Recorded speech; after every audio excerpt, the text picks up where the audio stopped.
తాకట్లో ఉన్న బంగారాన్ని విడిపించి ఆ రోజున మార్కెట్ ధర కట్టి మిగిలిన డబ్బును మీకు అందిస్తుంది కొమ్మూరి గోల్డ్.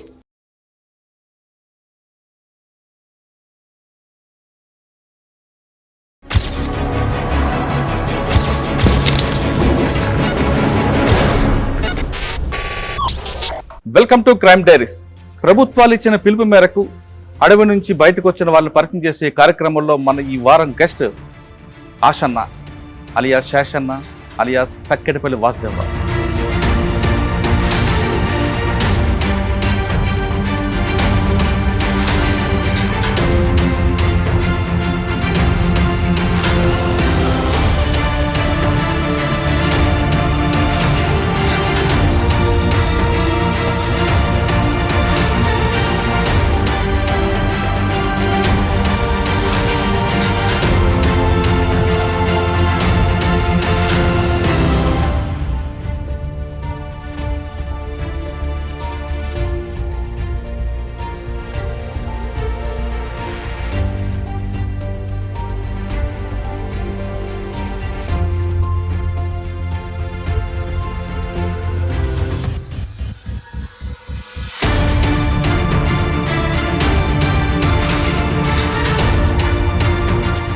తిరిగి అడవి నుంచి బయటకు రావడం, ఇక్కడ మీ వాళ్ళందరూ కలుసుకోవడం, ఒకప్పుడు వరంగల్ ఇప్పుడు వరంగల్కి తేడా, ఇవన్నీ చూసాక మీకు ఏమనిపిస్తుంది? ఈ సందర్భంగా తెలంగాణ గడ్డ మీద చాలా సంవత్సరాల తర్వాత అడుగుపెట్టిన సందర్భంగా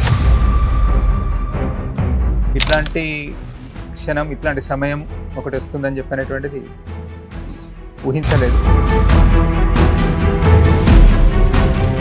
తక్కెడపల్లి వాసుదేవరావు గారు అగ్ర కులంలో పుట్టిన వ్యక్తి ఈ ఉద్యమం వైపు ఎందుకు అడుగులేయాల్సి వచ్చింది? కులము అనేటువంటిది అప్పుడు వెళ్ళడానికి ముందుగానే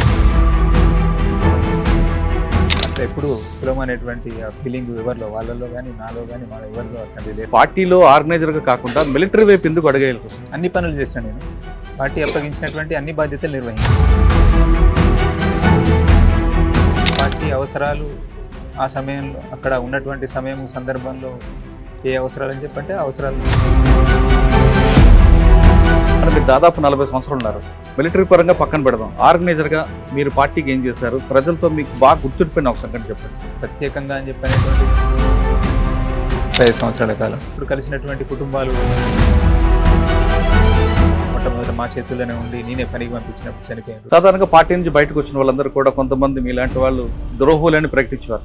మరి ఇప్పుడు మీకు కూడా సతీష్ దాదా ద్రోహి అని ఎవరైనా అంటే ఉంటారు? మీరు అనండి, చెప్తారు, తెలంగాణ ప్రజలే జవాబు చెప్తారు. దాదాపు 30 సంవత్సరాలు పార్టీలో ఉండి మీ యవ్వనం అంతా పార్టీకి ఇచ్చి ఇంతకాలం ఫస్ట్ బయటపడి వస్తే రావద్దు, అక్కడే ఉండి పోరాటం చెప్పడానికి వీలెవరండి? నేను అట్లాంటి వాటి మీద ఇప్పుడు కామెంట్ చేయండి.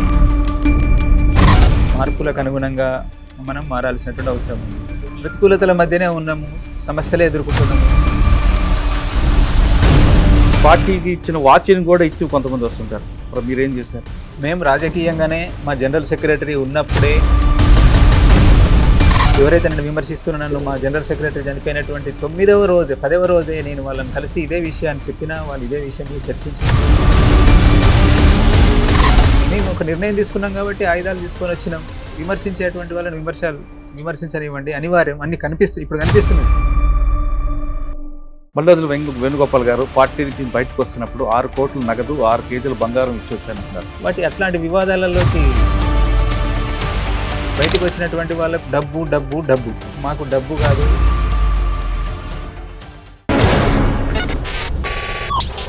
Welcome to crime diaries. ప్రభుత్వాలు ఇచ్చిన పిలుపు మేరకు అడవి నుంచి బయటకు వచ్చిన వాళ్ళని పరిచయం చేసే కార్యక్రమంలో మన ఈ వారం guest Ashanna alias Seshanna alias Thakkedapalli Vasudeva Rao. Thakkedapalli Vasudeva Rao garu అనగానే ఒకప్పుడు ప్రభుత్వాలకి కంటి మీద కొనుక్కు లేకుండా చేసిన వ్యక్తి. ఆయన దాదాపు 40 సంవత్సరాల పాటు అడవిలో ఉండి బడుగు బలహీన వర్గాల ప్రజల కోసం నిరంతరం కృషి చేశారు. ఎండనక వాననక చలనక కాలాలతో పని లేకుండా ప్రజల కోసం కష్టపడ్డారు.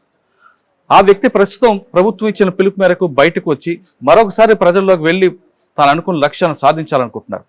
అసలు ఆయన అనుకున్నవేంటి, ఇప్పుడు చేయబోతుంది ఏంటి విషయాన్ని ఆషన్న గారిని తెలుసుకుందాం. అన్న నమస్తే. నమస్తే. తక్కెడపల్లి వాసుదేవరావు గారు అంటే ఒకప్పుడు 2000 ముందు ఒక హల్చల్ ఉంది.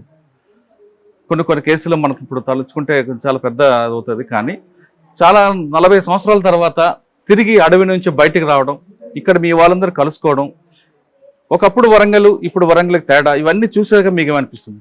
ఇక్కడ ఈ సందర్భంగా తెలంగాణ గడ్డ మీద చాలా సంవత్సరాల తర్వాత అడుగుపెట్టిన సందర్భంగా ఉద్యమంలో అమరులైనటువంటి అందరికీ ఈ జోహార్లు తెలియజేస్తున్నా. తర్వాత ఎంతో ఉద్యమాల అనుభవం ఉన్నటువంటి తెలంగాణ ప్రజలందరికీ కూడా నేను ఈ సందర్భంగా అభినందనలు తెలియజేస్తున్నా. ఇది ఇట్లాంటి క్షణం, ఇట్లాంటి సమయం ఒకటి వస్తుందని చెప్పనేటువంటిది ఊహించలేదు. మళ్ళీ ఈ పోరాటాల గడ్డ మీదకి, ఉద్యమాల గడ్డ మీదకి, ఉద్యమ గ్రామాల మధ్యలోకి, ఉద్యమ ప్రజల్లోకి మళ్ళీ వచ్చి ఇట్లా కలుసుకుంటామని చెప్పినటువంటిది ఊహించినటువంటిది. చాలా ప్రతికూలతలను ఎదుర్కొని ఉద్యమం చాలా క్లిష్టమైనటువంటి సమయంలో ఉండి ఒక రకంగా చూస్తే వైఫల్యము చెందినటువంటి ఉద్యమంలాగా కనిపిస్తున్నటువంటి ఈ స్థితిలో ఇక్కడికి రావడం అని చెప్పినటువంటిది, ఇక్కడ ప్రజలను కలవడము, ప్రజలను ఉద్దేశించి మాట్లాడడము అనేటువంటిది ఒక ఉద్విగ్నతతో కూడుకున్నటువంటిది. అందరూ ఒకసారి పాత మిత్రులు, అమరులు, కలిసి పనిచేసినటువంటి వాళ్ళు, ఇక్కడ ఉద్యమాలు, ఇక్కడ ప్రజల్లో ఉన్నటువంటి చైతన్యము, ప్రశ్నించే హక్కు నిలబెట్టుకోవడం కోసం ఇప్పటికీ ఎంతో నిర్బంధాలను ఎదుర్కొంటూ ప్రయత్నం చేస్తున్నటువంటి అనేక మంది ఈ యువకులు, వాళ్ళందరూ కూడా ఒకసారి మెదడులో తిరుగుతూ ఉన్నారు, గుర్తొస్తూ ఉన్నారు. అంటే ఒకప్పుడు తెలంగాణ వేరు, మీరు అడవిలోకి వెళ్ళి బయటకు వచ్చిన తర్వాత ఈ తెలంగాణ డెవలప్మెంట్ చూశాక, మీరు పుట్టి పెరిగిన వరంగల్ చూశాక ఏమనిపించింది? ఏమీ లేదు, ఇదంతా ఒక పరిణామ క్రమం. సమాజంలో జరుగుతున్నటువంటి మార్పులు, దాని వెనుక అనేక కారణాలు ఉన్నాయి. దాన్ని ఒకటేసారి అభివృద్ధి అని చెప్పనేటువంటిది, ఏదో సకారాత్మకమైనటువంటి దృష్టితోటి అభివృద్ధి అని చెప్పనేటువంటిది దృష్టితోటి ఏం చూడడం లేదు. సమాజాన్ని, అభివృద్ధిని ఏ దృష్టితోటి చూడాలని చెప్పనేటువంటిది తెలిసినటువంటి వాళ్ళమే కాబట్టి ఆ దిశలోనే ఈ మార్పులన్నీ జరిగినాయని చెప్పనేటువంటిది అర్థం చేసుకుంటారు. కానీ ఒకప్పుడు వరంగల్ తెలంగాణ వేరు, ఇప్పుడు తెలంగాణకు మార్పు ఉంది కదా? తప్పకుండా ఉంటుంది మార్పు. సమయంతో పాటు మార్పులు జరుగుతూ ఉంటాయి. కొన్ని ఉద్యమము కొన్ని మార్పులను తీసుకొచ్చింది, కొన్ని చేయలేకపోయింది. చేయలేని ఫలితంగా జరిగినటువంటి మార్పులు కూడా కొన్ని ఉండవచ్చు. తక్కెలపల్లి వాసుదేవరావు గారు ఒక అగ్ర కులంలో పుట్టిన వ్యక్తి ఈ ఉద్యమం వైపు ఎందుకు అడుగులేయాల్సి వచ్చింది? కులము అనేటువంటిది అప్పుడు వెళ్ళడానికి ముందు కానీ, ఇక్కడ మీ కెమెరాలో రావడం లేదు కానీ నాతో పాటు కలిసి చిన్నప్పటి నుంచి నేను ఉద్యమంలోకి రాకముందు కూడా కలిసి ఉన్నటువంటి అన్ని కులాల వాళ్ళు, మా ఫ్రెండ్ సర్కిల్ అంతా ఇక్కడే చూసా.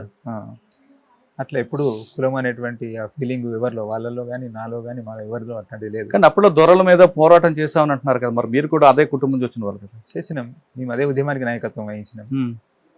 అందరూ మా పక్క నిలబడ్డారు. సమస్య ఏంటిది, తెలంగాణలో జరిగిన మార్పు ఏంటిది అని చెప్పినటువంటిది మనందరి ముందు. అప్పుడు పరిస్థితులు ఏ విధంగా ఉండేవాడి మీరు వెళ్ళే సమయానికి? అందరికీ తెలిసినటువంటిది. మళ్ళీ నా ద్వారా నా నోటి అంటే చెప్పించాలని చెప్పినటువంటిది.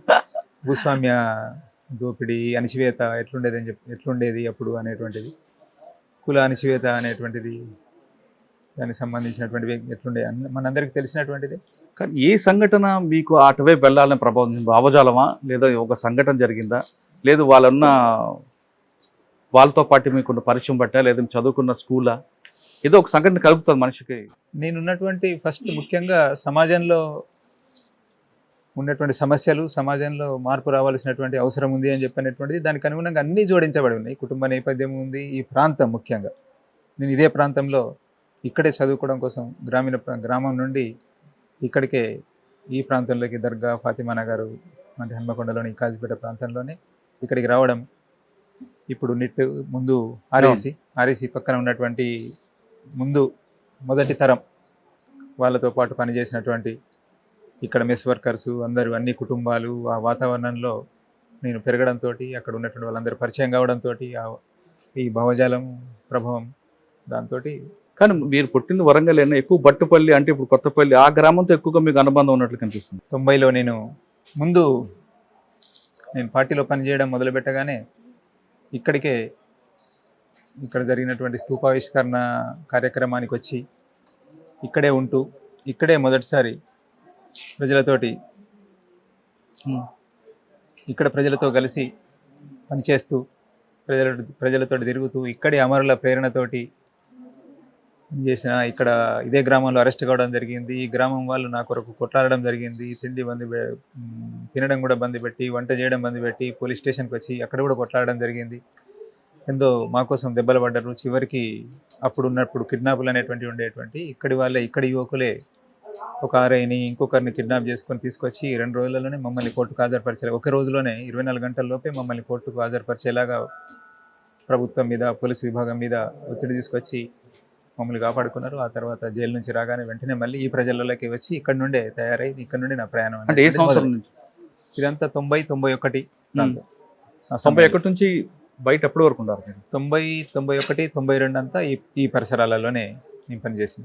ఈ బట్టిపల్లి, కొండపర్తి, తరాలపల్లి, కడిపికొండ, దర్గా, హన్మకొండ. మీకు అప్పుడు బాధ్యుడు ఎవరైనా? అప్పుడు ఇక్కడ అందరికీ సుపరిచితుడు, పరిచయం అయినటువంటి తాత పేరుతోటి ఇక్కడ ప్రజలందరికీ పరిచయం. వరంగల్ పట్టణ ప్రజలకు, వరంగల్ నగర ప్రజలందరికీ మహేష్ పేరుతోటి కూడా పరిచయం. సొంత పేరు తిప్పారపు రాములు, తనది కూడా ఇక్కడే. అతనే మా ఆర్గనైజరు. మాకు దోపిడీ అంటే ఏంటిది, ఈ దోపిడీ నుంచి విముక్తి కావడం కోసం, మార్పు కోసం మనం ఎట్లా పనిచేయాలి అని చెప్పినటువంటిది అర్థం చేయించినటువంటిది, మమ్మల్ని ఈ బాటలోకి తీసుకొచ్చినటువంటిది తనే. ఎప్పుడు పార్టీలోకి వెళ్ళారు అంటే సొసైటీలో ఉన్న అసమానతలు బయటికి పంపాలని, ఇక్కడ ఉన్న దొరల రాజ్యం తగ్గించాలని దీంట్లో పార్టీలు పేరు. కానీ మీరు పార్టీలో ఆర్గనైజర్గా కాకుండా మిలిటరీ వైపు ఎందుకు అడగేయాల్సి వచ్చింది? అన్ని పనులు చేసిన నేను, పార్టీ అప్పగించినటువంటి అన్ని బాధ్యతలు నిర్వహించింది. ముందు ఆర్గనైజేషన్లో పనిచేసిన, ప్రజలను సంఘటితం చేసేటువంటి పని చేసిన, తర్వాత పార్టీ అప్పగించిన కొద్ది సమయం మిలిటరీ బాధ్యతలు నిర్వహించిన. పార్టీ అవసరాలు ఆ సమయంలో, అక్కడ ఉన్నటువంటి సందర్భంలో ఏ అవసరాలు అని చెప్పంటే ఆ అవసరాలను తీర్చడం జరిగింది. మళ్ళీ చివరికి నేను వస్తున్న సమయంలో కూడా ఈ మాస్ వర్కే, అంటే ప్రజలలో పనిచేసేటువంటిది, నిర్మాణపరమైనటువంటి పని చేసుకుంటూనే బయటకు రావడం జరిగింది. అంటే మీరు దాదాపు 40 సంవత్సరాలు ఉన్నారు. మిలిటరీ పరంగా పక్కన పెడదాం, ఆర్గనైజర్గా మీరు పార్టీకి ఏం చేశారు? ప్రజలతో మీకు బాగా గుర్తుండిపోయిన ఒక సంగతి చెప్పండి. అట్లా చాలా ఘటనలు ఉన్నాయి. ప్రత్యేకంగా అని చెప్పనేటువంటిది నేను మెమరైజ్ చేసుకోలేదు. 35 సంవత్సరాల కాలం, 35 సంవత్సరాల కాలం చాలా సంఘటనలు ఉన్నాయి. ఇప్పుడు కలిసినటువంటి కుటుంబాలు ప్రేరణ నాకు. ఎర్రం ప్రసాద్ మొట్టమొదట మా చేతుల్లోనే ఉండి నేనే పనికి పంపించినప్పుడు చనిపోయారు. నాతో పాటు తిరుగుతూనే జ్యోతి, సదానందం వీళ్ళు చనిపోయినారు. అవన్నీ వాళ్ళ త్యాగాలని చెప్పినటువంటిది. కృష్ణన్న వాళ్ళని కాపాడడంలో భాగంగా అప్పుడు ఇట్లాంటిదే పరిస్థితి. మేము ఏ పరిస్థితులు అయితే ఈరోజు బయటకు వచ్చినామో అట్లాంటి నిర్బంధ పరిస్థితిని బట్టిపల్లి గ్రామం, ఈ చుట్టుపక్కల గ్రామాలు ఎదుర్కొంటున్నటువంటి స్థితిలో వాళ్ళని కాపాడుతూ ఆ ముగ్గురు కూడా చనిపోవడం జరిగింది. ఇవన్నీ కూడా నేను ఇక్కడి ప్రజల ప్రేమాభిమానాలు అవన్నీ కూడా నన్ను ఇంకింత గట్టిగా నిలబెట్టడం కోసం. ఓకే, ఇక్కడ చేశారు. ఇక్కడ నుంచి దండకారణ్యం వైపు ఎందుకు వెళ్ళాల్సి వచ్చింది? మీరు పార్టీ అవసరాల్లో భాగంగా, ప్రత్యేకంగా ఇంట్రెస్ట్గా అని చెప్పినటువంటిది ఏమీ లేదు. మారుతున్నటువంటి పరిస్థితులు, పార్టీ అవసరాలు, దాంట్లో భాగంగా దండకారణ్య ఉద్యమంలో భాగమైంది. దండకారణ్యం 30 సంవత్సరాలు ఉన్నారు. ఆ 30 సంవత్సరాలు మీరు చేసిన కార్యక్రమాలు ఏమున్నాయి? అక్కడ ఆదివాసీల కోసం మీరు చేసిన కార్యక్రమం. దండకారణ్యంలో నేనున్నటువంటిది దాదాపు 18 సంవత్సరాలు, 18-20 సంవత్సరాలు అక్కడ పనిచేసినటువంటిది. అక్కడ జరుగుతున్నటువంటి ముఖ్యంగా నిర్వాసిత సమస్య, ప్రజల భూములను ఆక్రమించుకొని గనుల తవ్వకాలు, ఇట్లాంటి నిర్వాసిత సమస్య, దాన్ని పరిష్కరించడం కోసం ముఖ్యంగా కేంద్రీకరించి పనిచేసినాం. కార్పొరేట్లకు వ్యతిరేకంగా ప్రజలను సంఘటితం చేయడం అని చెప్పినటువంటిది. ఆ చైతన్యం ప్రజలలో పెరిగింది. చాలా వరకు ప్రయత్నం చేసి అందులో కొంత సఫలతను కూడా సాధించుకున్నారు. తమ హక్కుల కోసం, తమ హక్కులను కాపాడుకోవడం కోసం, తర్వాత తమ భూములను, తమ నీళ్లను, తమ అడవిని కాపాడడం కోసం ప్రజలు ప్రయత్నం చేశారు. దానికి మేము నాయకత్వం, అక్కడ ఉద్యమం నాయకత్వం వహించింది. ఈ 30 సంవత్సరాలు ఎప్పుడు కూడా అమ్మ, నాన్న, ఊరు గుర్తురాలేదు మీకు? అన్నీ కలిపి ఉంటాయి. అమ్మ, నాన్న వ్యతిరేకించలేదు, ఉద్యమంలో పోవడానికి వ్యతిరేకించినటువంటి వాళ్ళు కాదు. ఒక మంచి పని చేస్తున్నాడని చెప్పనేటువంటి సంతృప్తి వాళ్ళలో ఉంటుందనే విశ్వాసంతో. కానీ మీరు ముందుకు వెళ్ళారు, మీరు అనుకున్న లక్ష్యం వైపు అడుగులు వేశారు. కానీ మీరు అజ్ఞాతంలో ఉన్నప్పుడు మీకోసం మీ అమ్మగారు, నాన్నగారు వాళ్ళందరూ కూడా పోలీసులు వేధింపులు, మీరు అందరినీ అడుగుతున్నటువంటి ప్రశ్న ఇదే. ఇంతమంది జవాబు చెప్పిన తర్వాత కూడా మీ ప్రశ్నను మీరు మార్చుకోవాల్సినటువంటి అవసరం ఉంటుంది. మా వాళ్ళు ఎవరు కూడా మా కుటుంబ సభ్యులు నేను అడగదు అది కాదు, మీరు వెళ్ళారు అమ్మా నాన్న చెప్పి వెళ్ళారు కానీ నేను వెళ్ళడం కారణంగా మా అమ్మ నాన్న కాదు కాదు కాదు అంటూ నా క్వశ్చన్ కంప్లీట్ అవ్వలేదు. మీరు వెళ్ళారు, అజ్ఞాతంలో ఉన్నారు, మీరు చేసిన కొన్ని సంఘటనల వల్ల పోలీసులు మీ అమ్మగారు మీ నాన్నగారికి వాళ్ళ యొక్క వేధింపులు ఎక్కువ ఉన్నాయి కదా, అప్పుడు గుర్తు రాలేదా? ఉంటాయి కొన్ని. ఒక ఏ పని చేయాలన్నా కానీ మనం కష్టపడాల్సి ఉంటుంది, సమస్యలను ఎదుర్కోవాల్సి ఉంటుంది, కొన్ని త్యాగాలు చేయాల్సి ఉంటుంది. అట్లాంటివి చేయకుండా దేన్ని కూడా మనం సాధించలేం. దాంట్లో భాగంగానే కొంత నష్టం కొంత సాధించాలని పెద్దదాన్ని సాధించాలని చెప్పంటే కొన్ని సమస్యలు, కొన్ని కష్టాలు, త్యాగాలు అవసరమే ఎప్పటికైనా. ఇప్పుడు కూడా వరంగల్లో పుట్టారు, ఇంటర్మీడియట్ వరకు చదువుకున్నట్టున్నారు, మీరు ఇంటర్మీడియట్ ఉద్యమంలోకి వెళ్ళారు. కానీ మీరు చేసిన యాక్షన్లు ఎప్పుడో చాలా ముందు సంవత్సరాలు చేయాల్సిన అంత టెక్నాలజీ అంత ఐడియా ఎక్కడి నుంచి వచ్చేదండి మీకు? అవన్నీ తర్వాత ఎప్పుడన్నా మీరు టైం ఉన్నప్పుడు అడిగితే మాట్లాడుకోవచ్చు. ఓకే, 30 సంవత్సరాల పార్టీలో ఉన్నారు తర్వాత ఎందుకు ఇప్పుడు బయటికి రావాల్సి వచ్చిందంటే ప్రభుత్వం నుంచి పిలుపుల మేరక లేదా అనారోగ్య సమస్యలు ఇంకా వేరే కారణాలు అనిపిస్తుంది? లేదు, నాకు అనారోగ్య సమస్యలు ఏం లేదు, నేను హెల్తీగా ఉన్నా. ఉద్యమం ఎదుర్కొన్నటువంటి సమస్యలు, ఈరోజు సమాజంలో జరిగినటువంటి మార్పులు, దానికి అనుగుణంగా ఉద్యమం సకాలంలో సరైనటువంటి నిర్ణయాలు తీసుకొని ఫలితంగా మేము కొన్ని సమస్యలు ఎదుర్కొన్నాం. మా కామ్రేడ్స్ అందరూ కూడా ఇక్కడికి తెలంగాణకు వచ్చినటువంటి వాళ్ళు కానీ అందరూ చెప్తున్నటువంటి జవాబు అదే.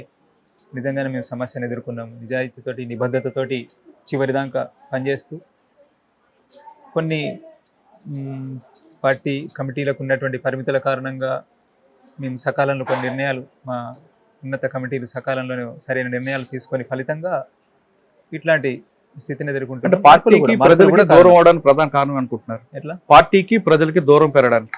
పార్టీకి ప్రజలకు దూరం పెరగడం అని చెప్పంటే జరుగుతున్నటువంటి మార్పులకు అనుగుణంగా ఏ ప్రజలలోకి వెళ్ళే విధంగా మేము ఎట్లాంటి మా పార్టీ సంస్థాగతపరమైనటువంటి ఎత్తుగడల పరమైనటువంటి మార్పులు ఏదైతే చేసుకోవాల్సి ఉండేనో అవి చేసుకోలేనటువంటి ఫలితంగా ప్రజలు పార్టీని ఇప్పటికీ అభిమానిస్తున్నారు. మేము ఏ ప్రాంతంలో అయితే పనిచేస్తున్నామో ఆ ప్రాంతంలో ప్రజలు మరింత అభిమానిస్తున్నారు. అయితే జరిగిన మార్పులకు అనుగుణంగా దేశవ్యాప్తంగా అన్ని సెక్షన్ల ప్రజలలో పార్టీ ఉండాల్సి ఉండే, పార్టీ పనిచేయాల్సి ఉండే, అక్కడ మేము వైఫల్యం. కానీ ఇది ఆలస్యంగా తీసుకుని నిర్ణయం బట్టే చాలా మంది ప్రాణాలు కోల్పోయారు కదా, ఏదో ముందు తీసుకున్నట్టే చాలా మంది అమరులు అయ్యేవారు కదా కదా? నిజమే, ఇది కనీసం మేము అంచనా కట్టేటువంటిది 2000 అందరూ కూడా చెప్తున్నటువంటిది. మా నాయకత్వం కూడా కొద్దిగా అటు ఇటుగా కొంత 2 సంవత్సరాలు అటు ఇటు చెప్పినప్పటికీ కూడా మాకు 2013-14 నాటికి స్పష్టంగా ముందు నుంచి డౌన్ఫాల్ అని చెప్పనేటువంటిది, ఆ ట్రెండ్ అనేటువంటిది ధోరణి అర్థమైంది. 2013-14లో మేము అడ్వాన్స్ కావడంలో ఉన్నటువంటి ఆటంకాలు దాన్ని దృష్టిలో పెట్టుకొని మేము కొన్ని ఎత్తుగడలలో మార్పు చేసుకోవాల్సిన అవసరం ఉంది అని చెప్పనేటువంటిది చర్చ జరిగినప్పటికీ కూడా మేము అట్లా నిర్ణయాలు తీసుకోలేకపోయాం. ఇంకొక మంచి సమయం మా కేంద్ర కమిటీకి 2018లో ఒక మంచి అవకాశం ఉండే, అప్పుడన్నా నిర్ణయం తీసుకుంటే ఇంకా బాగుండేది. చివరికి 2024 పొలిట్ బ్యూరో మీటింగ్ నాటికన్నా పొలిట్ బ్యూరో అంటే ఇంకా చాలా స్పష్టంగా కగారు దాడి జరుగుతున్నటువంటి సమయంలో చాలా స్పష్టంగా అన్ని కనిపిస్తున్నప్పుడు ఆ రోజు చొరవ చేసి నిర్ణయం తీసుకుంటే కూడా చాలా మందిని వాళ్ళంతా కూడా ఇప్పుడు గుర్తొస్తున్నారు. 2024 ఆగస్టు తర్వాత ప్రాణాలు కోల్పోయినటువంటి సహచరులు అంతా గుర్తొస్తున్నారు. వాళ్ళందరినీ కూడా మా జనరల్ సెక్రటరీతో పాటు చాలా సీసీ కామ్రేడ్స్, రాష్ట్ర కమిటీ స్థాయి కామ్రేడ్స్, జిల్లా స్థాయి కామ్రేడ్స్, కింది వరకు ప్రజలు, వీళ్ళందరినీ కూడా చాలామందిని మేము కాపాడుకోగలిగేటువంటి వాళ్ళం.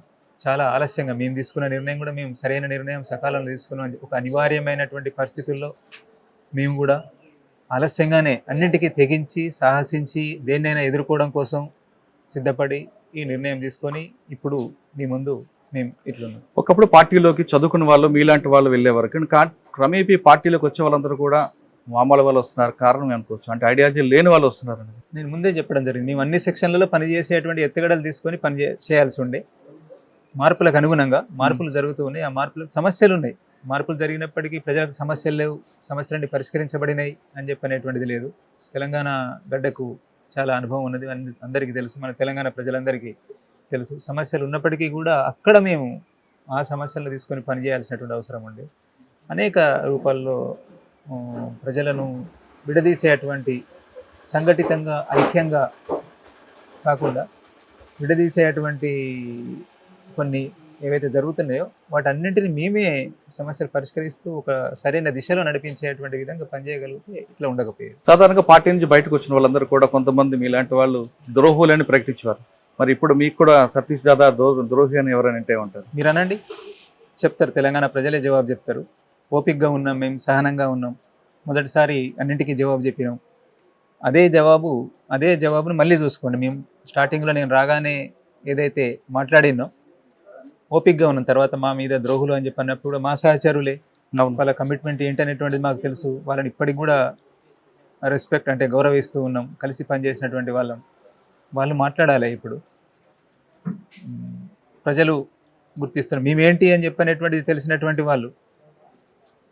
ఎందుకు అంటే ఒక దృష్టి సమాజంలో ఉన్నటువంటి పెరిగినటువంటి స్వార్థం చూస్తున్నాం కదా. అవును, డబ్బులకు ఓట్లను కొంటున్నారు ఇట్లాంటి స్థితి ఉన్నది. ఆ మైండ్ సెట్ తోటి ఆ దృష్టితోటి చూసినప్పుడు కావచ్చేమో అని చెప్పని ఎటువంటిది అనిపించవచ్చు. కానీ మిమ్మల్ని విమర్శించే వాళ్ళు కూడా ఇప్పుడు బయటకు వచ్చారు కదా. లేదు, ఇప్పుడు అట్లాంటి వాటిని నేను కామెంట్ చేయాలని చెప్పని అనుకోవడం లేదు. నేను అట్లేమి వాళ్ళు సాధారణంగా మేము అక్కడ ఉన్నప్పుడు కూడా బయటికి వెళ్ళినటువంటి వాళ్ళను అట్లే అన్నాము. మేము వచ్చిన తర్వాత వాళ్ళు అక్కడ ఉన్నప్పుడు అనాల్సింది కాదు. అప్పటికి మాతో కలిసి నిర్ణయం తీసుకుంటే చాలా ఉపయోగం ఉండేది. ఇంకా 80 మందిని 90 మందిని మేము కాపాడుకోగలిగేటువంటి వాళ్ళం ఆ రోజు కూడా. అయితే ఇంత పెద్ద ఉద్యమము ఇట్లాంటి కీలకమైనటువంటి నిర్ణయం తీసుకోవడంలో ఇది ఎందుకంటే సాయుధ పోరాటాన్ని వదిలిపెట్టడము, ఆయుధాలు వదిలిపెట్టడము అని చెప్పనేటువంటి నిర్ణయం తీసుకోవడం అంత సాధారణమైన విషయం కాదని మాకు తెలుసు. కాబట్టి మేము వాళ్ళని కూడా అర్థం చేసుకోగలం, వెనుక ముందు ఎందుకు జరుగుతుందని కూడా అర్థం చేసుకోగలం. కానీ వాళ్ళు వచ్చేది కొంతమంది వచ్చారు, కానీ తర్వాత అందరికీ రమ్మని పిలుపు ఇవ్వకపోబట్టి ఇటీవల బీజాపూర్లో జరిగిన ఎన్కౌంటర్లు 2 ప్రాణాలు కోల్పోయారు. ముగ్గురు ఒక ఘటనలో 2, ఒక ఘటనలో 1.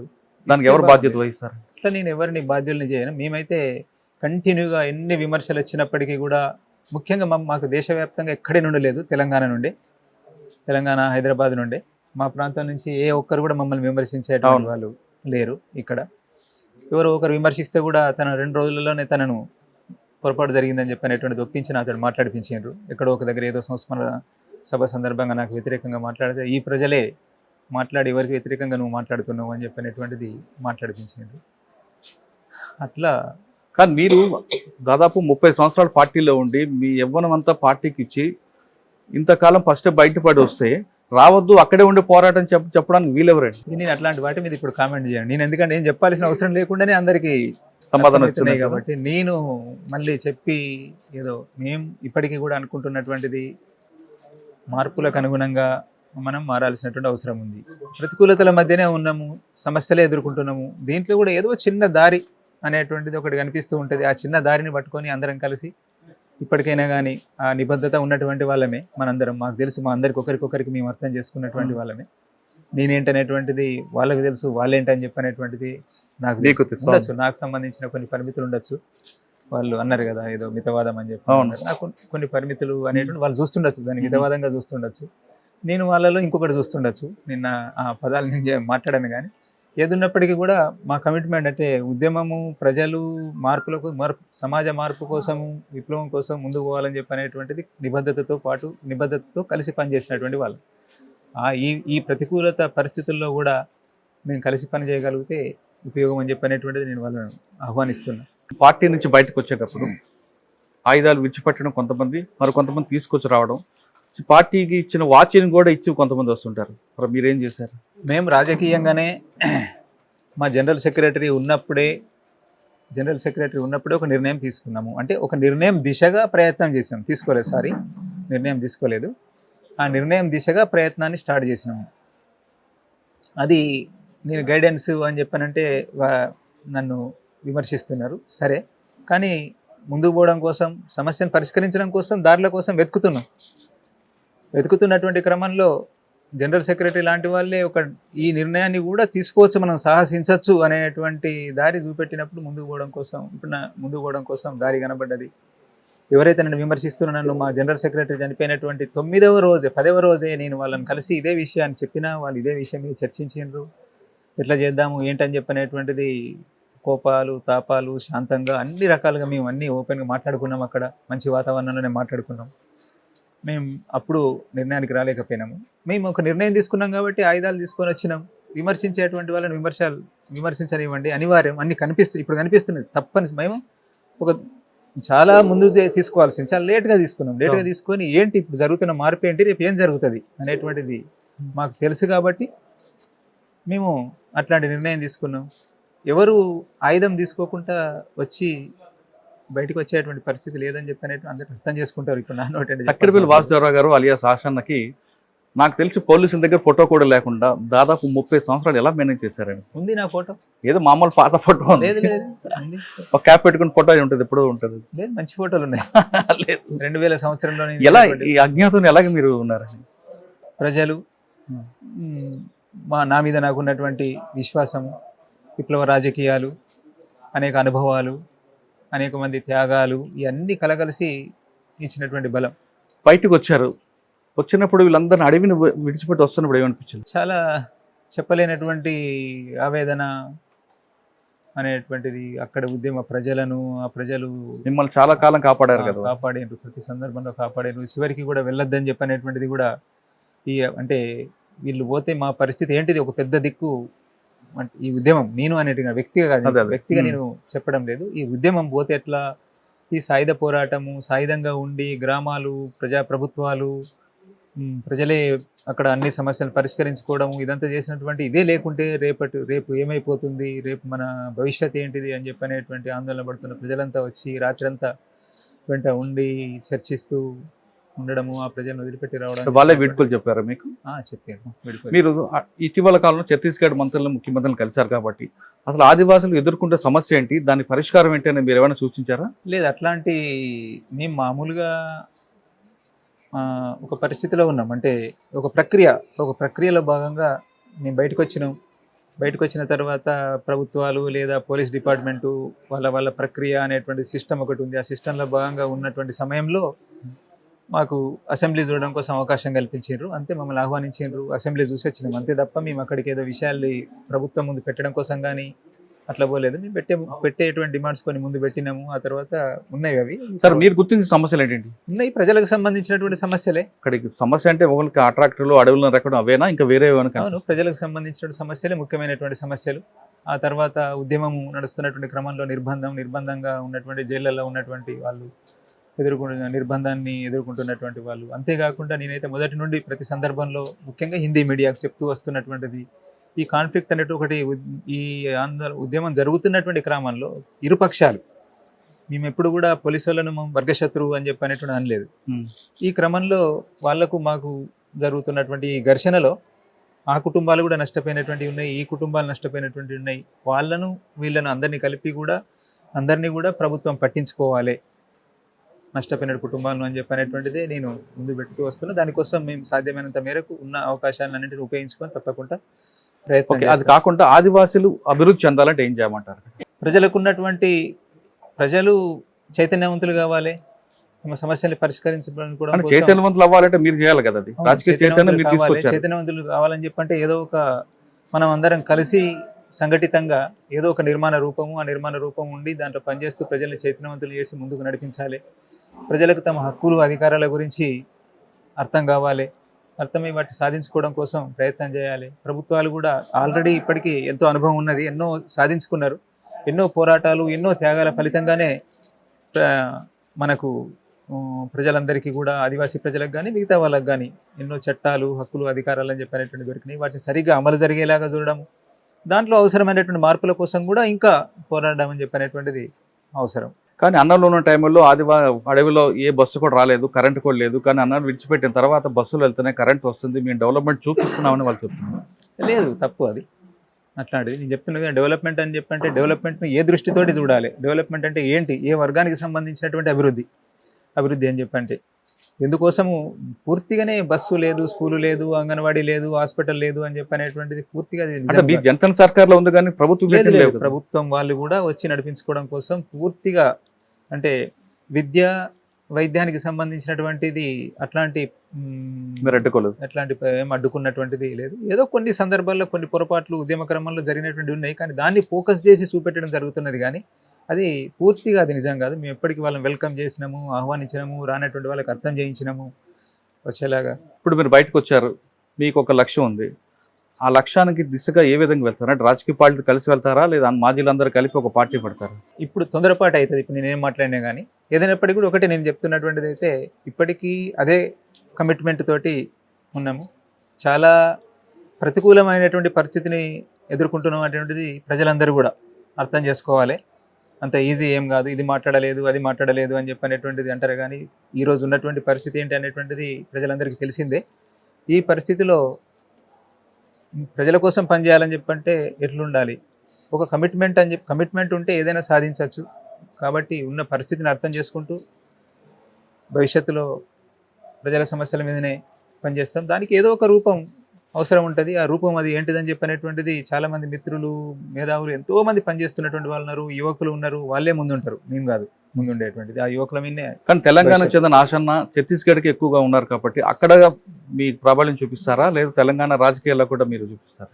లేదు, నేను ప్రత్యేకంగా ముందే చెప్తున్నా, నేను ఒక మామూలు వాడిని. నేను చాలామంది నేను తెలంగాణలో చూస్తున్నాను, చాలా చైతన్య, క్రియేటివిటీగా, సృజనాత్మకతతో ఎంతో రాస్తున్నారు, కళలు వాళ్ళు మాట్లాడుతున్నారు. ప్రశ్నించే హక్కును నిలబెట్టుకోవడం కోసం ఈ నిర్బంధాన్ని ఎదుర్కొంటూ కూడా చేస్తున్న ప్రయత్నం.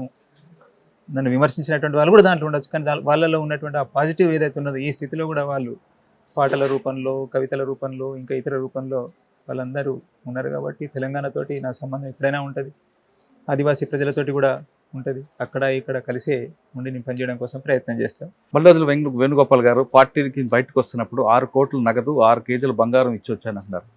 అది వాస్తవం అంటారు?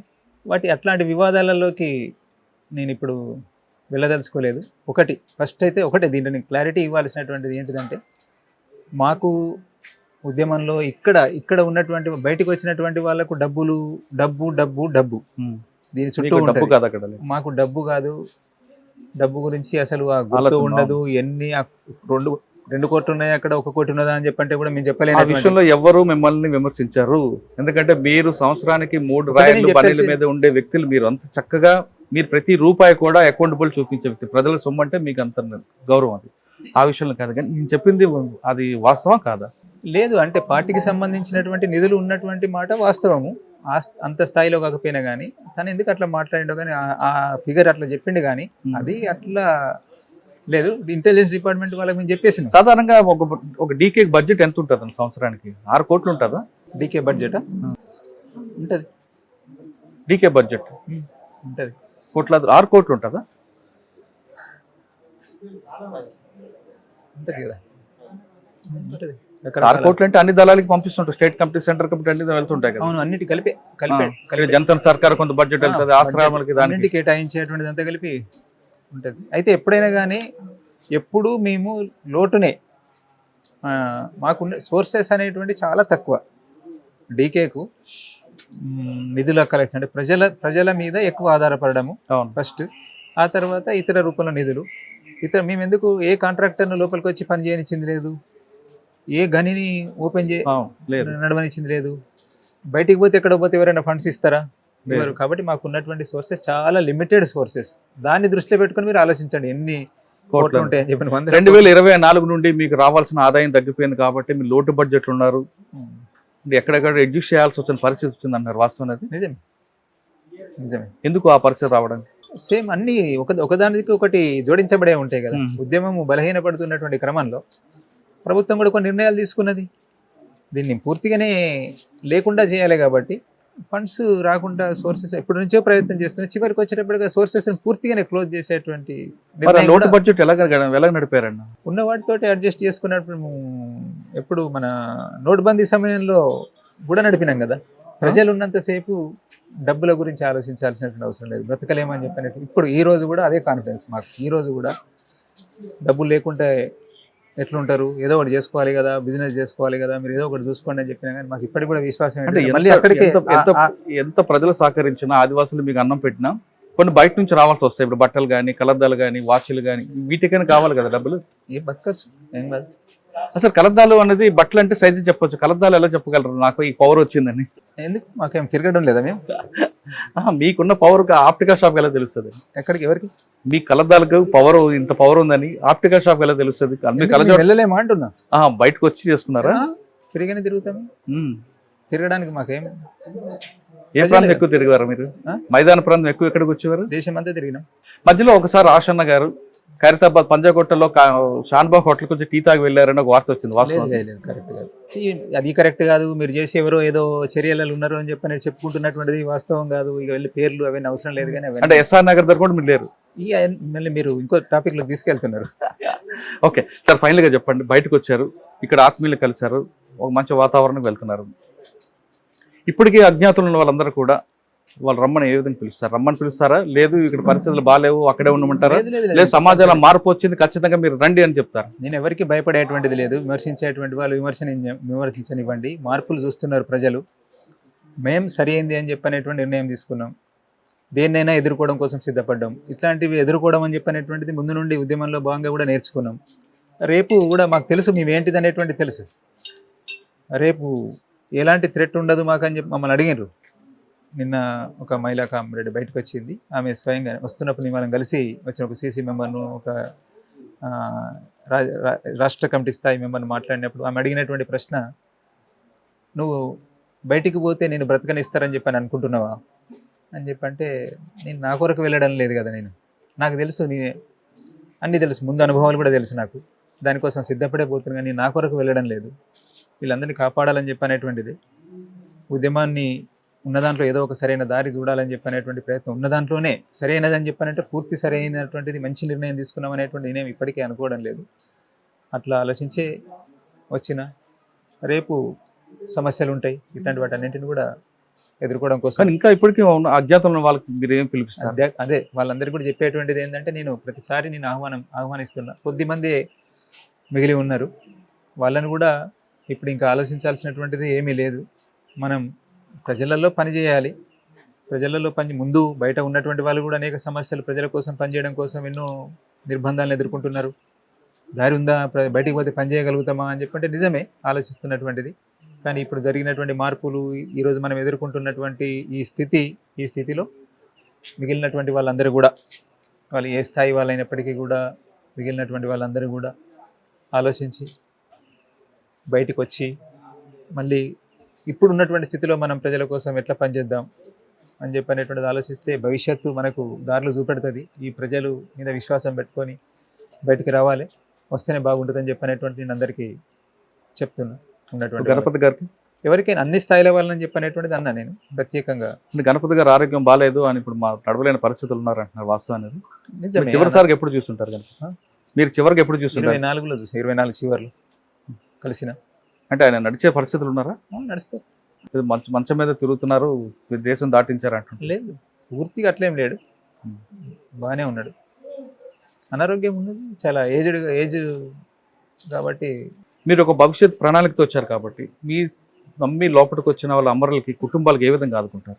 అమరుల కుటుంబాలన్నింటినీ కూడా నేను చెప్పేటువంటి అంటే అప్పీల్ చేసేటువంటిది, మీరు బయట ఏదో చర్చలు జరుగుతున్నటువంటి వాటిని దృష్టిలో పెట్టుకొని ఆలోచించకండి. మా కమిట్మెంట్ను గుర్తించండి. మేమేం తప్పు నిర్ణయం తీసుకోలేదు. వాళ్ళ త్యాగాలు వృధా పోవు అని చెప్పనేటువంటిది కూడా కొన్ని విషయాలు ఈరోజు ఈ స్థితిలో ఇక్కడ మాట్లాడలేకపోవచ్చు. వాటిని కూడా మీరు దృష్టిలో పెట్టుకోండి. ఆ సంవేదన ఏంటి అని చెప్పనేటువంటిది, బంధం ఏంటిది అనేటువంటిది మాకు తెలుసు కాబట్టి దాన్ని మేము ఆలోచిస్తూ ఉంటాం. మేము ఎలాంటి వాళ్ళం అనేది కూడా అందరూ నాతో పాటు ఆ తర్వాత వచ్చిన వాళ్ళందరూ కూడా ఎట్లా ఆలోచిస్తూ ఉంటారు. అది అమరుల ఇంటికి వెళ్ళారు, వాళ్ళకి జోహార్లు చెప్పారు. అదే విధంగా మీ చేతులు చనిపోయిన పోలీస్ కుటుంబాలకు ఏం చెప్తారండి? నేను ముందే చెప్పిన వాళ్ళను వర్గశత్రువులు కాదు, ఒక ప్రత్యేక పరిస్థితిలో మేము ఎదురెదురు పడాల్సినటువంటి స్థితి కల్పించబడింది.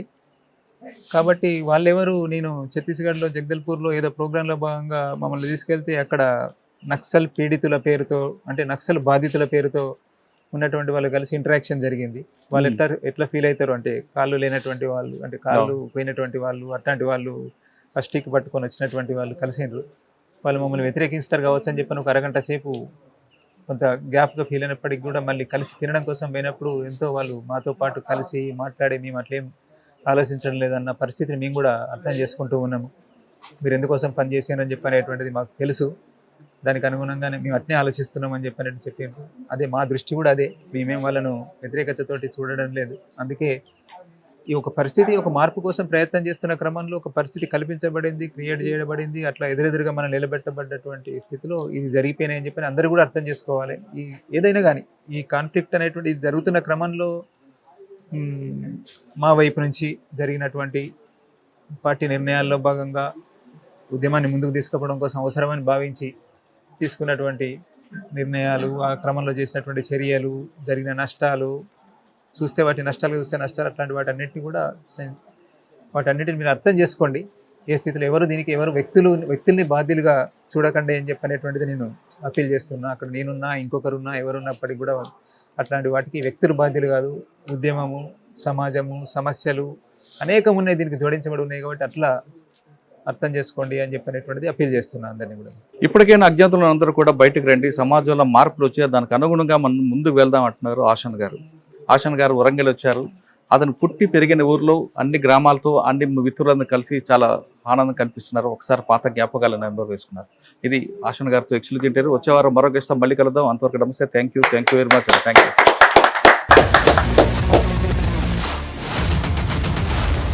I dreams, this police diaries is something very, very valuable towards that. I must really appreciate Murali, your insights. I dreams founder and CEO చిన్న వాసుదేవ్ రెడ్డి గారితో మురళీధర్ క్రైమ్ స్టోరీస్ చాలా ఫేమస్ అయిపోయినాయి. Gautam Savan garu and something else. Well done. I congratulate him for doing so well, and I congratulate him his boss also. So well.